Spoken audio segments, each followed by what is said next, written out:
Indonesia Para Badminton International 2025 digelar di Gor Indoor Manahan Solo, Jawa Tengah. 25 negara ambil bagian dalam turnamen dengan kasta tertinggi di para badminton ini. Digelar di Gor Indoor Manahan Solo, Jawa Tengah, mulai Rabu pagi, Indonesia Para Badminton International diikuti oleh 25 negara.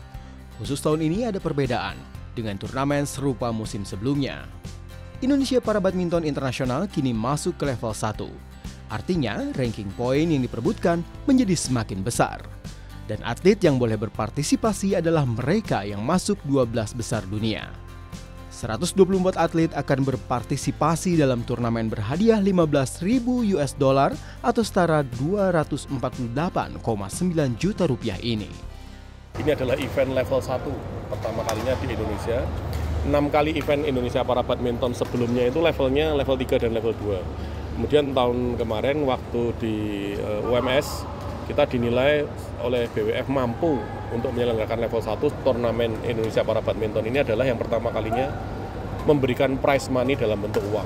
Dulu kan kita hanya souvenir, peralatan dan lain sebagainya. Saat ini nanti selain ada souvenir, kemudian ada hadiah peralatan, ada hadiah prize money-nya 15.000 US dollar. Ini pertama kalinya di dunia juga. Namun langkah Indonesia mempertahankan status juara umum sepertinya akan lebih berat. Prancis dan India menjadi penghalang utama, di mana Indonesia pun tidak turun secara penuh. Namun, Leani Ratri Oktila dan kawan-kawan masih tetap menjadi unggulan di turnamen ini. Widi Nugroho, Kompas TV, Solo, Jawa Tengah.